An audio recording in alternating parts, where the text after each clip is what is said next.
Pag-usapan natin ang aking unang pag-ibig. Hindi sa panahong nagkamuwang na ako, o kaya sa panahong natuto na akong umibig. Ako ang inibig. Nang walang kondisyon o alinlangan, dahil pagmulat pa lang ng aking mata, sa unang pag-iyak, pagtapak sa mundo at pagbalanse ng mga paa, ako ay inibig. Minahal ng walang hininging kapalit, at kahit nagalit pa si nanay dahil nalaro kong pagkain, maghihintay pa din sa akin na tapusin ang hinain, upang ituro sa akin ang halaga ng biyaya.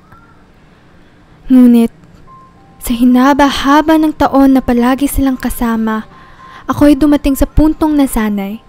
Nagsawa sa paalala ni tatay na umay sa bilin ni nanay, kaya sinubukang hanapin ang ibang lasa ng pagmamahal sa iba, upang maasinan ang tabang na naranasan para malasahan naman ang tinatawag na tamis na mula sa isang binatang nag-alay ng romansa. Dahil bago sa panlasa, naisip ko ito na ang tunay na pag-ibig.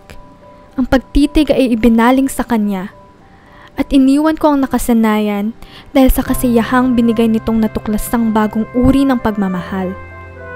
Hindi nagtagal, ganun lamang kabilis, ako pala ay nagmalabis. Hindi ko inasahan ang tadhana sa biglang pagliko. Naranasan ko ang pait ng pagkabigo. Binalot ako ng pagkalito kung bakit bigla akong iniwan sa hangin.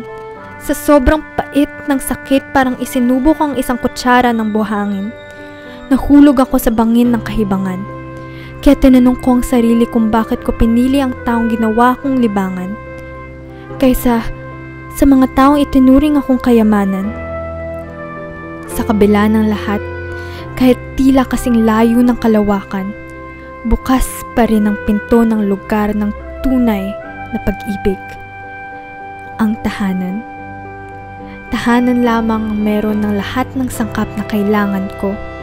Di kailangan magpanggap, para lamang matanggap, busilak at tunay pa rin ang pag-ibig na hinahain. Akala ko matabang ang lasa. Matabang puso lang palang meron sila para sa akin. Kaya, bakit ko pa hahanapin sa ibang tunay na pag-ibig, kung meron naman na simula pa nung umpisa? Pag-usapan natin ang aking unang pag-ibig. Hindi sa panahong nagkamuwang na ako, o kaya sa panahong natuto na akong umibig. Ako ang inibig.